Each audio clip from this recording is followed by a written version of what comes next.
Hello, everyone. This is Kendra Doyle. I'm the Executive Director for Curriculum, Instruction, and Assessment. And I'm coming to bring you updates from our curriculum department as well as our dual language ESL and migrant department. Last time we had our Executive Director for dual language, Miss Esmeralda Alday, with us. Today she'll be represented by Monica Valderrama.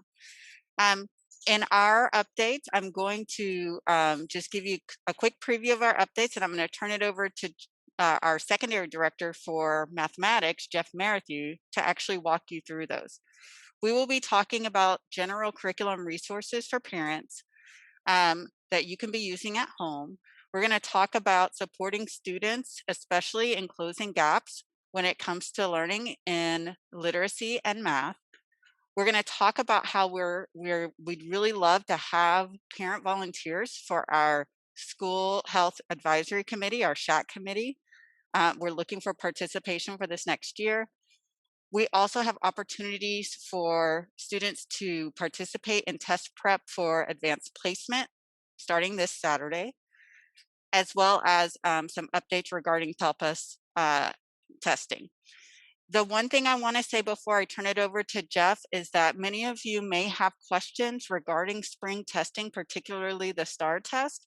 And we want you to know that we are not going to necessarily address that today, but we're going to be bringing you updates from our testing office here shortly in the future. And so we just want you to stay tuned for that.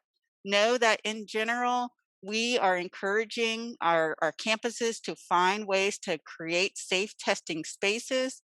We have a plan for that. And we want to encourage students to participate in their STAR testing. What we know at this point in time is that if students have a STAR test, such as an EOC that is aligned to graduation requirements, that will not be waived. So we really want to make sure that students who need to take a test as part of their graduation requirements do participate in that opportunity. I'm going to turn it over to, like I said, our secondary director for mathematics, Jeff Merrithew.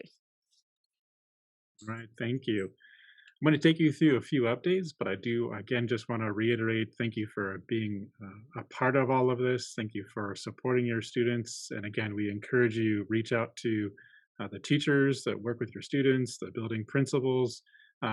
Where I put a link in the chat for our academic updates. I'm also going to share my screen so you can see it. On there is our contact information. And so if there is anything that we can do to support you and support your families and education, just please let us know.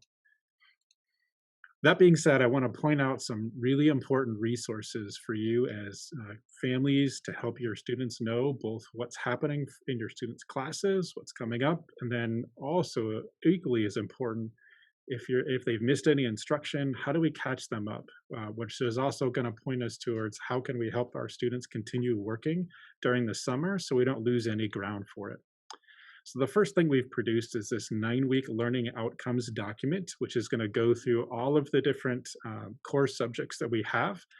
You'll be able to come to our curriculum and instruction department websites. On top of the learning outcomes, we've got links to all kinds of different pieces of information that would be helpful for you, from our curriculum resources materials, all of you can say, I want to look at elementary reading language arts. We've got all kinds of pieces in here to help you know what's going on inside of your students' education. So we'll give you an example of what that looks like. Let's say that you're an elementary, you've got a student who's looking at elementary mathematics, and you want to know what is happening inside of their classroom. You can look at, here's what our elementary math curriculum looks like. Let's say that you've got a secondary math student. We can go to secondary math and see what is the secondary math experience supposed to look like for it. Most parents and teachers, anybody that's looking at our curriculum will come over to our curriculum resources tab and be able to see, like, here's what the actual curriculum looks like for us. So for example, here would be, I've got a student in first grade and I could click on first grade. And inside first grade, I can pick which particular subject we're learning. Let's say it's first grade math. And then I can see both a pacing calendar, see approximately where my students are, and then the year at a glance to get a good picture of, okay, this is what should be happening in my students' education at the current moment. You should have access to all of these. If you don't, please let us know. We'll be happy to help you out and help you understand them, your teachers, and your building principals know how these documents work. And this helps us make sure that we're providing equity across our district so that students are engaged with the appropriate on grade level learning and support they need. So that's the first layer of pieces that we have all around our outcomes, our learning documents. The other thing that we're committed to is I want to call it 24/7 learning, but it's more like 365 learning, being able to provide you opportunities to learn throughout the entire year. We've partnered with several departments inside of our entire institution, but I want to put a nod out to really, and you'll hear from Ernest in a few moments, his division that's helped us put together these learning choice boards where during breaks, so we had this during the winter break where students could come in and they can engage in all kinds of learning material depending on what grade level you're in. Let's say you've got a ninth grader, and then while you're working through, the winter intersession period, and you are off for winter break, we have it in English and in Spanish, and you can say on Tuesday, what are some different activities that I could work on for different course subjects so that I don't lose ground for it. So we want to equip you as parents and as grandparents, as community members to be able to support students, even when school's not in session, because there's so much learning that can be lost. We want to provide you with an opportunity to help bridge that gap. So not only did we have it for the winter time, we also have it for a spring edition, which has just passed. And so if you missed out on some of those, these things are still posted. They'll be there for you to be able to come back and walk through and encourage your students to continue learning. Those are some general big sets of resources. When we drill down a little bit further into just mathematics and literacy, there's specialized resources we have to help parents and help students if they've missed any instruction or if they're struggling or if they want to continue to work over the summer and get themselves ahead. We've purchased two, really we'll call them adaptive curricula, one for mathematics and one for K-5 literacy. Now, mathematics will go from kindergarten up through algebra 1, whereas the literacy support is really just kindergarten through 5th grade. Both of them are going to be available from this document that I put inside the chat. So for the mathematics, we use a product called Imagine Math. It's available directly from our math website. Students have been using it in bits and pieces throughout the year. They access it through ClassLink, which is where they go to get to Canvas and all of their other resources. It's fully integrated in that system. So I want to take just a moment and show you a little bit about what it looks like. So once you go to our math page, and you can scroll down, you can see I want to learn about teaching elementary math. Up here it is, Imagine Math Kindergarten through Algebra 1. Students will log in via ClassLink, and then we have a family guide in both English and Spanish. I'll show you the English side of it. You're welcome to read through it and get some information, but I want to point you to the very first link that appears in the document, imaginelearning.com/math. A picture is worth 1,000 words, so I'm going to say a video is worth like 1,000,000 words. And so rather than me explain to you what it looks like, I want to show you a snippet of a video for you to see here's what it looks like. There's three components to it. We don't have a ton of time to dive into all three of them, but you just pick a grade level, or if you want to work on the math facts, which is really for like elementary up into the lower middle grades, to continue working on those and say, I want to go into pre-K, I'm sorry, kindergarten through 2nd grade. Their interface and the way the tool works is a little bit different, obviously, than 3rd, 4th, and 5th grade. When you come down here, you can look at it. You'll be able to watch the video and hear here's a bit of what the product will look like to you. So let me just play just a moment of this so you can see what the actual tool looks like.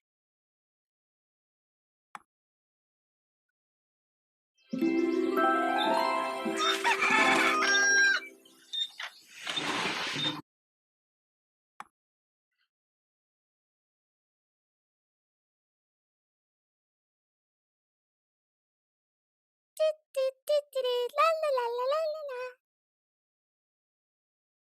Hi! It's great that you decided to stop by here. Let's be friends. My name is Ruby. What's your name? And this is my favorite dog, Bingo. So you'll get a sense of we've tailored it much towards the level of the student that's going to be working inside of this product. Then when we look at we'll talk about from 3rd, 4th, 5th grade on. We work on the normal side of Imagine Math that's got a slightly different interface and a slightly different feel to it. So I'm going to play you a snippet of a video to give you an experience of what that looks like for our side. Before kids can become the problem solvers of tomorrow, they need to believe they can learn math today. That's where Imagine Math comes in, with math progressions to algebra and beyond. Within each lesson, students deepen their conceptual understanding of math, including core math foundations, problem solving, fractions, measurement, and geometry.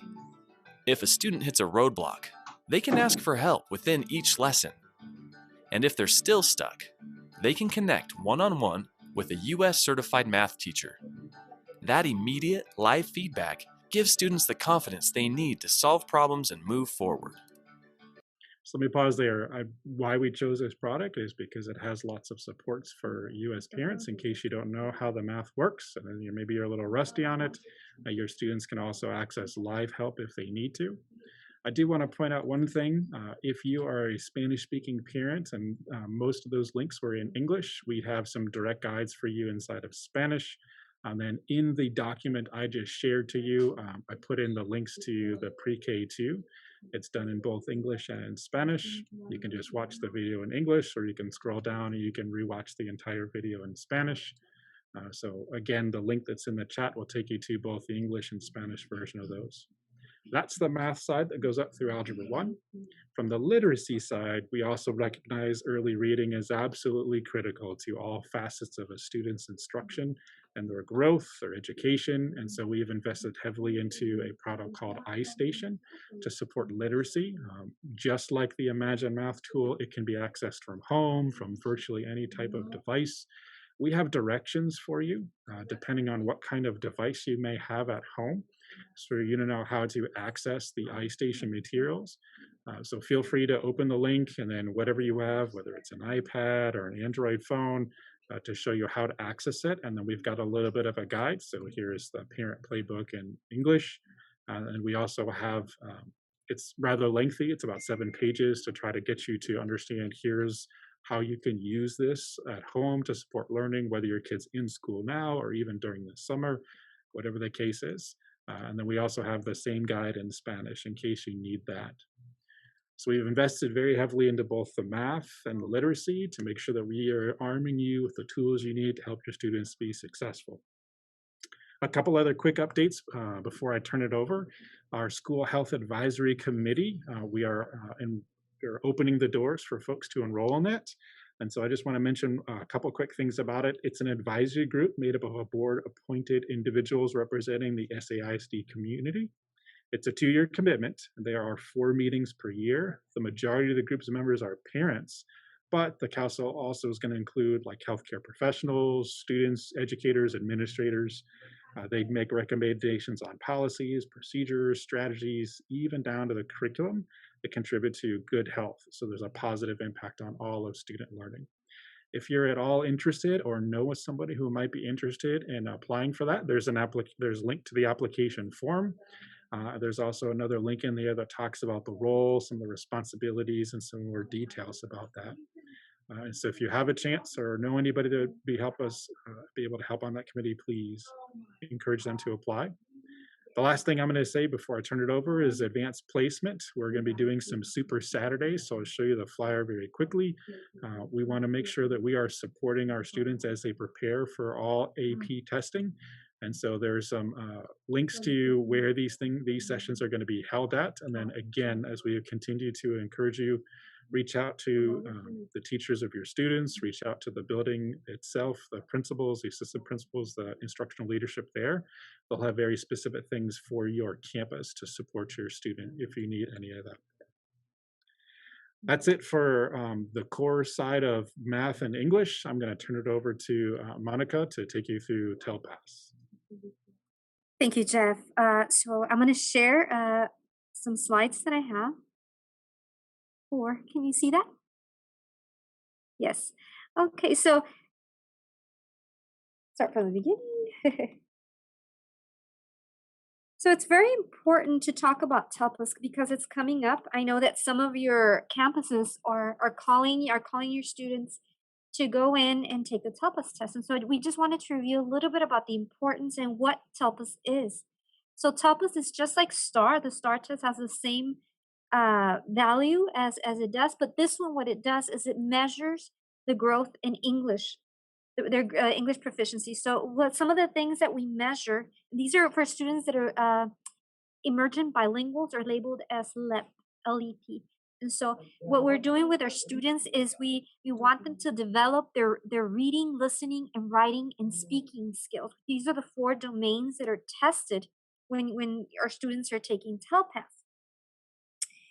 And so what are some of the things that we need to keep in mind is practicing, because the students are going to be taking this test through the computer. They'll be speaking through a computer. So we want them to really have the experience of recording themselves so that they don't get nervous as they're talking.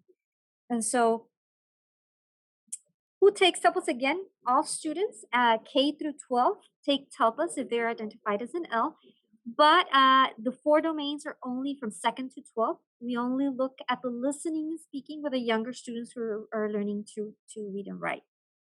And so some things to just know, just a basic information, is that there's 4 levels: the beginner level, intermediate, advanced, and advanced high. Usually when they're beginners, they really just can identify words or phrases. As they move into the intermediate level, students are learning more or understanding a lot more, and but they're not quite fluent in the language. And this is the area where students probably struggle the most. They stay here maybe a year or 2, and then advanced, that's when they're more proficient. And advanced high, they're almost ready to be at level and to be reclassified from the program, which means they exit the label or the status as an emergent bilingual. And this is just a description. And this slideshow is available to see, and we have it in Spanish and in English. And just the value of this, each one of the domains is 25% of the composite score.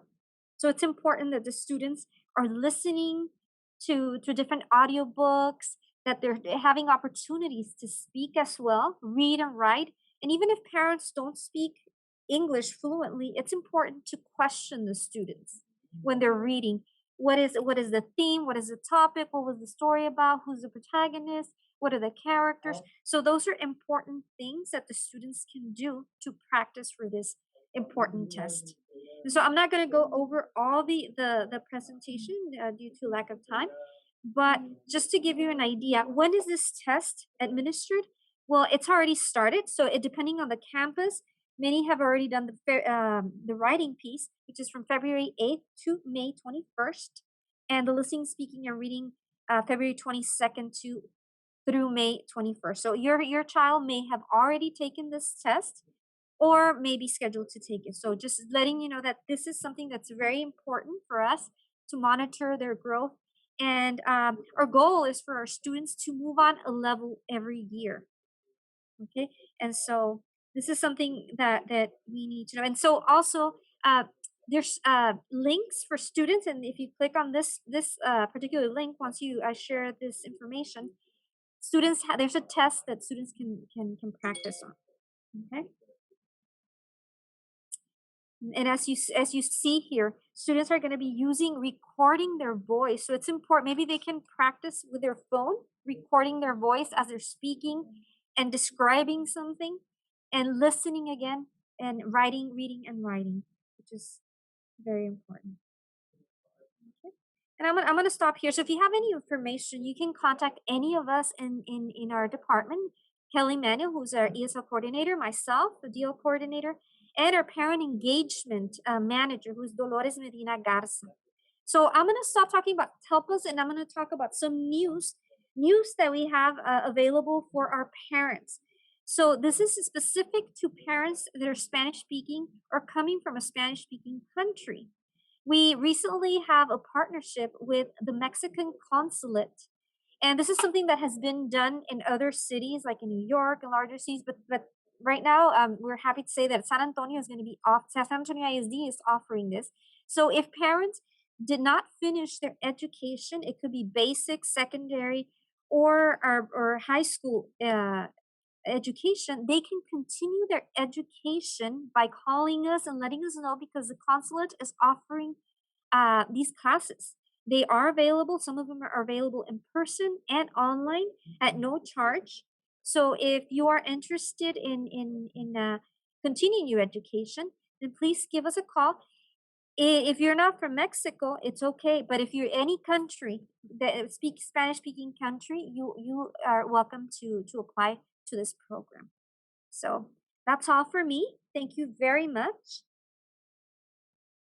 And I'm gonna put the number on the chat as well.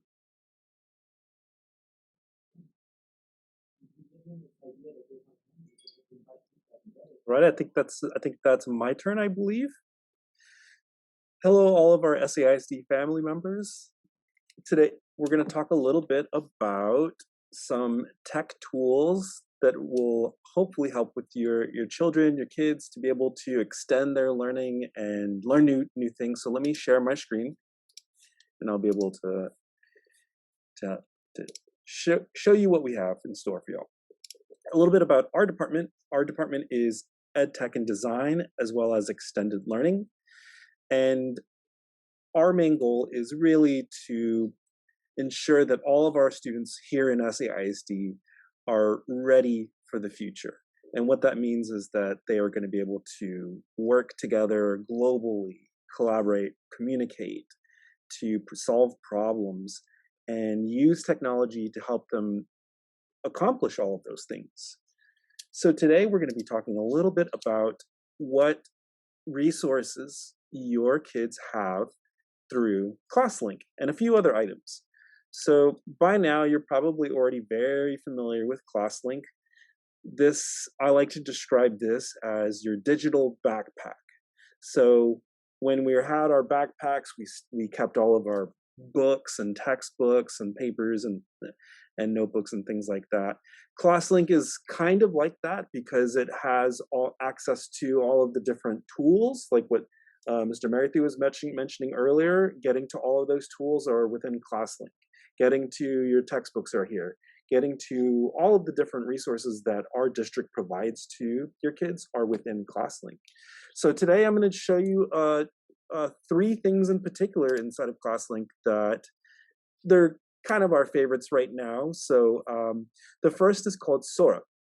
This is something launched brand new this year, and what this does is it allows our SAISD students to check out ebooks either from the SAISD library or from the San Antonio Public Library. And apparently thousands and thousands of books have been checked out this year, and thousands of hours of reading have been logged. So it's fantastic news to hear. There's books available in English and Spanish. So what I'd like to do is kind of show you a little bit about, this is my ClassLink. I've signed into it already, but you're going to look for a folder called Library Books, or you should be able to just search for Sora up here in the top. And here's Sora. I've already opened it so you can get an idea of what it looks like when you get in there, but you can see popular subjects, right? And let's find a cool book. Ninja Bread Man sounds great. So I can click on that and it says available to borrow. So once you do that, it's just like in real life. It's available on your shelf. You can read it. And some of these have read alouds as well. So it's never too early to start reading. This is one of the best things that my wife and I did with our kids, I would say, is just reading every day to our kids. And that really helps them develop the love for reading and learning. So Sora, ready to go. We're hoping to see y'all take off with it. Another tool that we really like is Brain Pop. This one is basically like little animations, little learning cartoons. It's for kindergarten through 12, but pre-K certainly can use it as well. Same thing, there's videos in English and Spanish. So what I'd like to do now is take you back a second here. Oops.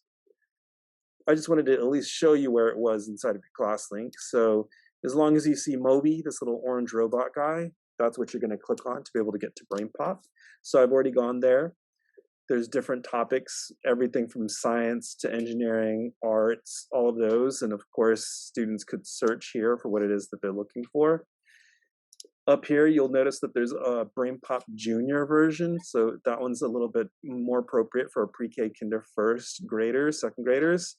It's also in Spanish and French. So there's tons of these short little cartoons that can help with just letting our students, of course, they don't have to wait for a teacher to get an assignment. They can just get in there now, 24 hours a day. It's in there in their iPad and Chromebook. As long as they can get to ClassLink, they can pick on some of these videos to watch and start learning. We also have a third thing that I really like here is called Gale. So inside of ClassLink, again, you'll notice that we have one called library databases. And there's quite a few of them in here. The one I'm just highlighting today is called Gale. And Gale, this is what it looks like when you get to that. There's resources for elementary, middle school, high school, and all different types of topics. But what I recommend is if your child is really interested in a topic, they can just search here and they're gonna instantly see all kinds. Let me just try typing in San Antonio and see what comes up. They're going to see a list of thousands of articles. There's photos that they can use for their projects. There's videos, just a wealth of resources. So let's see. Oh, something about the Spurs. Great. I'm going to check that out. So when they get here, the other thing that's helpful is that they can, our kids can click listen if they're having trouble reading any of this, or maybe it's a little bit complicated or just need that extra support. They can also click here to translate this article. So if your first language is something other than English, you can definitely switch that out. There's also ways to have our kiddos highlight and take notes. So it's actually, has a lot of nice features. They can even send it to their Google Drive so that they can have the article there and do things with it as well. Super fantastic. I also opened up National Geographic. That one's inside of Gale as well.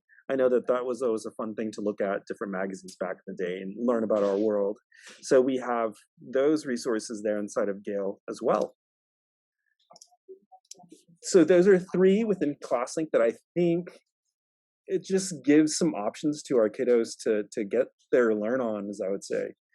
Now, something else that we were thinking about when we were putting together this presentation was how can we provide our kids some tools to help them with their learning and be a little bit more independent? Because I know that, especially with remote learning and even in class, kids should have the tools to be able to help themselves quickly, right?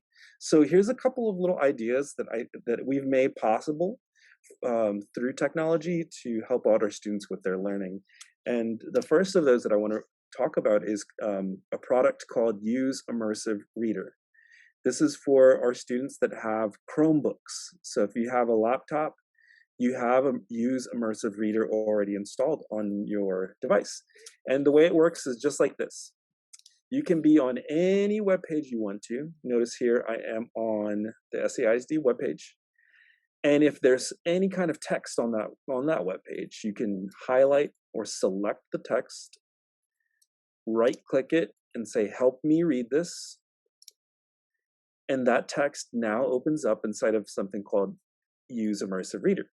So when I click play, it'll read the text out loud for me. It sounds really natural and great.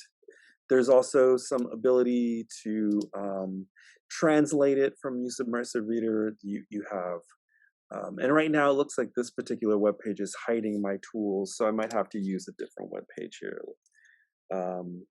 But yeah, this is one of our favorite tools that's out there. The ability to have it read aloud, to translate it, to even have a picture dictionary. I believe I have my, let's do flying there. So there you go. If I'm not sure what that word is, notice I can click on it. I can hear it in English, hear it in Spanish, or any other language. There's about 90 languages in there. And then also to see that word to help me understand it, right? That's a fantastic one. And then of course there's a video there in case y'all want to watch that. It's helps you with how to get it going. And then for those of you that have iPads that have been checked out to you, that's going to be most likely our pre-kinder through second grade. There's also some features on the iPads that can help out as well. So what I'm going to do is show you two of them that I really like. One is called Speak Screen. The other one is Dictate. So I'm going to stop sharing my computer screen and share my iPad screen with y'all. Give me a second to set that up.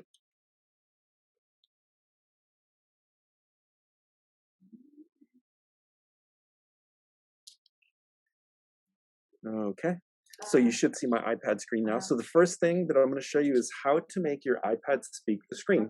This is really helpful if you have any text showing on a web page and you need it to be read aloud. So I'm going to go to Settings, and I'm going to go to right here, you'll see Accessibility. And right here you have Spoken Content. So I'm going to click here. And you just want to make sure that these are on Speak Selection, Speak Screen, and you'll even notice a way to change the voices and have the speed of it change. But as long as you have those on, when you go to a web page now, so what you'll do is just use two fingers to swipe down on the screen, just like this. I'll give that a shot now. And so what happens is you'll notice this little controller here that starts letting you control the pace at which the screen is read out loud for your kiddos. So that one's fantastic. And then the other thing that's really helpful on iPads, if your children need some extra support with typing and just want to be able to get the text onto the screen a little bit easier, Dictate is always one of my favorite tools that comes on iPads.